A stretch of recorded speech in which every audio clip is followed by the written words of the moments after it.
ఆంధ్రప్రదేశ్ కాంగ్రెస్ అభ్యర్థుల జాబితా ఈ రోజు కొలిక్కి కానుంది. అభ్యర్థుల ఎంపిక కోసం ఏపీ కాంగ్రెస్ అధ్యక్షురాలు వైఎస్ షర్మిల ఢిల్లీకి వెళ్లనున్నారు. సాయంత్రం జరిగే కాంగ్రెస్ ఎలక్షన్ కమిటీ సమావేశంలో పాల్గొంటారు. ఈ భేటీలో ఏపీ అసెంబ్లీకి పోటీ చేసే 175 స్థానాలు, 25 లోక్సభ స్థానాలకు అభ్యర్థుల్ని ఖరారు చేస్తారు. సీఈసీ భేటీకి ముందు కాంగ్రెస్ అగ్రనేతలతో షర్మిల సమావేశమవుతారు. కాంగ్రెస్ అభ్యర్థులపై ఈ రోజు స్పష్టత వస్తోందని ఏపీ కాంగ్రెస్ నేతలు చెబుతున్నారు. లోక్సభ, అసెంబ్లీకి కాంగ్రెస్ పార్టీ నుంచి పోటీ చేసేందుకు చాలా మంది నేతలు ఆసక్తి చూపిస్తున్నారు. 1500 మంది వరకు దరఖాస్తు చేసుకున్నారని వైఎస్ షర్మిల ప్రకటించారు. కాంగ్రెస్ అభ్యర్థుల జాబితాను రేపు ప్రకటించే అవకాశం ఉందని తెలుస్తోంది.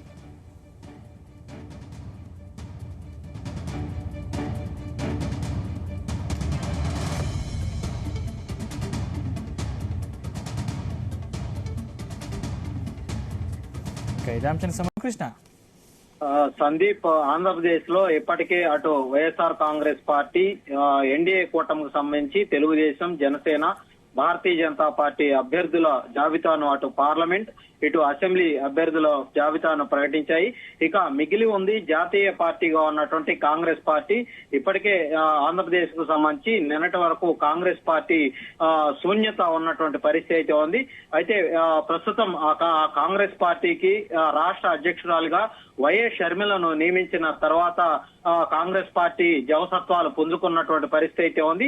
ఈ నేపథ్యంలో ప్రస్తుతం కాంగ్రెస్ పార్టీ 175 అసెంబ్లీ స్థానాలకు, 25 పార్లమెంటు స్థానాలకు ఎవరెవరు అభ్యర్థులను బరిలోకి దింపబోతుందన్న విషయం ప్రస్తుతం అయితే అందరూ ఆసక్తిగా గమనిస్తా ఉన్నారు. ఈ రోజు షర్మిల ఢిల్లీ పర్యటన అయితే చర్చనీయాంశంగా మారింది. ఈ రోజు షర్మిల ఢిల్లీకి వెళ్లబోతా ఉన్నారు. ఢిల్లీలో ప్రధానంగా ఆంధ్రప్రదేశ్ కు సంబంధించి అసెంబ్లీ, పార్లమెంట్ అభ్యర్థుల జాబితా మీద ఒక నిర్ణయం అయితే వెల్లడించే అవకాశం అయితే ఉన్నట్టు మనకు కనిపిస్తా ఉంది. ఈ రోజు సాయంత్రం కాంగ్రెస్ ఎలక్షన్ కమిటీ సమావేశం జరగబోతా ఉంది. ఈ సమావేశానికి ముందుగానే ఏఐసిసి సంబంధించినటువంటి పెద్దలతోటి వైఎస్ఆర్ కాంగ్రెస్ పార్టీ ఆంధ్రప్రదేశ్ అధ్యక్షురాలు షర్మిల భేటీ కాబోతా ఉన్నారు. ఇప్పటికే రాష్ట్రానికి సంబంధించి అటు అసెంబ్లీ, ఇటు పార్లమెంట్ కు సంబంధించి మొత్తం 1500 మంది దరఖాస్తు చేసుకున్నారు. తమకు టికెట్లు కేటాయించాలంటూ వాళ్ళంతా కూడా దరఖాస్తు చేసుకున్నటువంటి పరిస్థితి అయితే ఉంది. గత కొద్ది రోజులుగా వైఎస్ షర్మిల కూడా ఈ అభ్యర్థులకు సంబంధించి మొత్తం పూర్తికి సంబంధించినటువంటి సమాచారాన్ని మొత్తం కూడా ప్రిపేర్ చేసుకుని ఈ రోజు సాయంత్రం ఢిల్లీలో ఉన్నటువంటి కాంగ్రెస్ పెద్దల వద్ద ఉంచబోతా ఉన్నారు. వాళ్ళ యొక్క అభిప్రాయం, వాళ్ళ యొక్క నిర్ణయం మేరకు బహుశా రేపు ఉదయం ఈ అభ్యర్థుల జాబితాను ప్రకటించే అవకాశం ఉందని కాంగ్రెస్ పార్టీ రాష్ట్ర స్థాయి నాయకులు చెప్తున్నటువంటి పరిస్థితి అయితే ఉంది. ఏదేమైనప్పటికీ కూడా రాష్ట్రం మొత్తం ప్రస్తుతం కాంగ్రెస్ పార్టీ ఎక్కడెక్కడ ఏ అసెంబ్లీలో ఎవరెవరు అభ్యర్థులను బరిలోకి దింపబోతుందన్నటువంటి ఆసక్తి అయితే నెలకొన్నటువంటి పరిస్థితి అయితే ఉంది. ఇప్పటికే చాలా మంది టికెట్లు రానటువంటి వైఎస్ఆర్ కాంగ్రెస్ పార్టీకి సంబంధించినటువంటి సిట్టింగ్ ఎమ్మెల్యేలతో పాటు అక్కడ ఉన్నటువంటి ద్వితీయ స్థాయి నాయకత్వం చాలా మంది కూడా కాంగ్రెస్ పార్టీలో చేరినటువంటి పరిస్థితి అయితే ఉంది. ప్రస్తుతం వారిలో ఎవరెవరు టికెట్లు దక్కించుకోబోతా ఉన్నారు, ఎవరెవరు ఎన్నికల బరిలోకి దిగబోతా ఉన్నారు అనేది అందరూ కూడా ఆసక్తిగా ఎదురు చూస్తున్నటువంటి పరిస్థితి అయితే ఉంది. సందీప్, రామకృష్ణ, అంటే షర్మిల ఎక్కడి నుంచి పోటీ చేసే అవకాశం ఉంది? షర్మిల మనకున్న సమాచారం ప్రకారం షర్మిల అటు కడప పార్లమెంటు లేదంటే పులివెందుల నుంచి పోటీ చేస్తారన్నటువంటి చర్చ అయితే జరుగుతున్నటువంటి పరిస్థితి అయితే ఉంది. దాదాపుగా కడప పార్లమెంటు కాంగ్రెస్ పార్టీ అభ్యర్థిగా షర్మిల దిగే అవకాశాలున్నాయని 100కి 100 ఆమె కడప నుంచే పోటీ చేస్తారని కాంగ్రెస్ పార్టీ వర్గాలు మనకు చెప్తున్నటువంటి పరిస్థితి అయితే ఉంది. అదే క్రమంలో పులివెందుల, ఎందుకంటే వైఎస్ కుటుంబానికి పట్టున్నటువంటి నియోజకవర్గం పులివెందుల నుంచి వైఎస్ వివేకానంద రెడ్డి కుమార్తె సునీత కానీ లేదంటే వివేకానంద రెడ్డి భార్య సౌభాగ్యమ కానీ వీళ్ళిద్దరిలో ఎవరొకరు దిగే అవకాశం ఉన్నట్లు కూడా కాంగ్రెస్ వర్గాల నుంచి మనకు సమాచారం అందుతోంది. మొత్తానికి చూసుకున్నట్లయితే కడపకు సంబంధించి వైఎస్ కుటుంబానికి కంచుకోట. ఒకవైపు జగన్మోహన్ రెడ్డి ఎన్నికల బరిలోకి దిగబోతా ఉన్నారు, మరోవైపు వైఎస్ వివేకానంద రెడ్డి హత్యలో కీలక పాత్ర పోషిస్తున్నటువంటి అవినాష్ రెడ్డి కూడా ఎన్నికల బరిలోకి దిగుతున్నటువంటి పరిస్థితి అయితే ఉంది. ఈ క్రమంలో కాంగ్రెస్ పార్టీ నుంచి వైఎస్ షర్మిల, అటు వైఎస్ వివేకానంద రెడ్డికి సంబంధించిన కుమార్తె, భార్య ఇద్దరు కూడా రంగంలోకి దిగితే రాష్ట్రం మొత్తం కూడా ప్రస్తుతం కడపలో ఏం జరగబోతుందన్నటువంటి ఆసక్తికరమైనటువంటి పరిణామం ఉంది. ప్రస్తుతం రేపు గనక ప్రకటించబోయే జాబితాలో ఈ కుటుంబం నుంచి ఎవరెవరు పోటీలో దిగబోతా ఉన్నారనేది అందరూ కూడా ఆసక్తిగా గమనిస్తున్నటువంటి పరిస్థితి అయితే ఉంది. సందీప్, రామకృష్ణ, అంటే ప్రధానంగా ఎక్కడ ఎక్కువ పోటీ ఉంది, అంటే అక్కడ ఎంతమంది అభ్యర్థులు బరిలో ఉన్నారు? ప్రధానంగా రాష్ట్ర వ్యాప్తంగా చూసుకున్నట్లయితే కాంగ్రెస్ పార్టీ గతంలో, ఎందుకంటే 2014 ముందు రాష్ట్ర విభజన తర్వాత ఈ రాష్ట్రంలో కాంగ్రెస్ పార్టీ పూర్తిగా తుడిచిపెట్టుకోపోయినటువంటి పరిస్థితి అయితే ఉంది.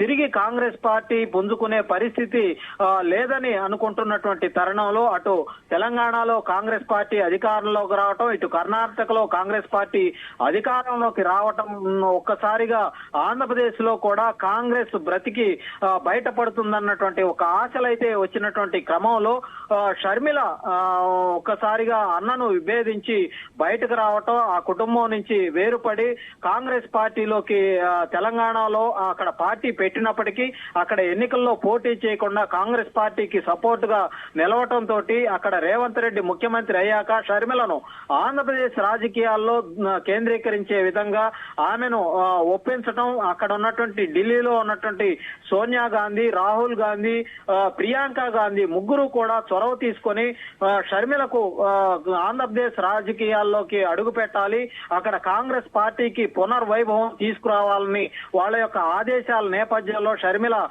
రాష్ట్ర కాంగ్రెస్ పార్టీ అధ్యక్షురాలిగా బాధ్యతలు స్వీకరించిన తర్వాత ఒక్కసారిగా ఆంధ్రప్రదేశ్ లో గతంలో శూన్యంగా ఉన్నటువంటి కాంగ్రెస్ పార్టీకి తిరిగి జవసత్తాలు వచ్చినాయనే చెప్పాలి.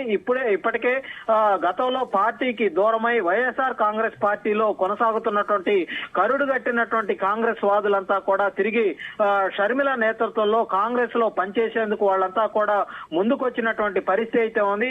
ప్రస్తుతం ఈ 2024 ఎన్నికల్లో అసలు కాంగ్రెస్ పార్టీకి అభ్యర్థులే దొరకరన్నటువంటి పరిస్థితుల నేపథ్యంలో కాంగ్రెస్ పార్టీ అభ్యర్థులుగా ఎవరైతే పోటీ చేయాలనుకుంటున్నారో వాళ్ళంతా కూడా దరఖాస్తులు చేసుకోండి అనంటే కాంగ్రెస్ పార్టీ విజయవాడలో ఉన్నటువంటి కాంగ్రెస్ పార్టీ ఆఫీస్ కు దాదాపుగా కార్యక్రమం, దరఖాస్తుల కార్యక్రమం రాత్రింపౌళ్లు కూడా అభ్యర్థులు తమకు టికెట్లు కావాలంటూ కూడా దరఖాస్తులు చేసుకున్నటువంటి పరిస్థితి అయితే ఉంది. దాదాపుగా రాష్ట్ర వ్యాప్తంగా ఉన్నటువంటి 175 అసెంబ్లీ స్థానాలకు, 25 పార్లమెంటు స్థానాలకు 1500కు పైగా దరఖాస్తులు వచ్చినటువంటి పరిస్థితుల నేపథ్యంలో అక్కడ కూడా స్క్రూటినీ చేయాల్సినటువంటి పరిస్థితి ఏర్పడింది. షర్మిల కూడా దాదాపుగా ఒక వారం 10 రోజులుగా ఇదే కార్యక్రమంలో నిమగ్నమై ఉన్నారు. ఎవరికి టికెట్లు ఇస్తే బాగుంటుంది, ఎందుకంటే ఇప్పటికే అటు ఎన్డీఏ కూటమి తరఫున అభ్యర్థులు బరిలో ఉన్నారు. మరోవైపు చూసుకుంటే తన అన్న వైఎస్ఆర్ కాంగ్రెస్ పార్టీకి సంబంధించి అభ్యర్థులను కూడా బరిలోకి దింపినటువంటి పరిస్థితుల నేపథ్యంలో అక్కడ కూడా మనం ఉన్న అభ్యర్థుల్లో మంచి వ్యక్తులను, అక్కడ ఎలాంటి ప్రత్యర్థులకు పోటీ ఇచ్చే వ్యక్తులను బరిలోకి దింపాలన్నటువంటి ఆలోచనతో షర్మిల కూడా దాదాపుగా 10 రోజుల నుంచి కూడా అభ్యర్థుల ఎంపిక దాని మీద కూడా కసరత్తు చేసినటువంటి పరిస్థితి అవుతుంది. ఒకవైపు సీనియర్ నాయకుడుగా ఉన్నటువంటి కేవీపీ రామచంద్రరావు, పల్లంరాజు లాంటి లీడర్లు కూడా ఈ అభ్యర్థుల ఎంపిక విషయంలో షర్మిలకు పూర్తి స్థాయి సహాయ సహకారాలు అందించారు.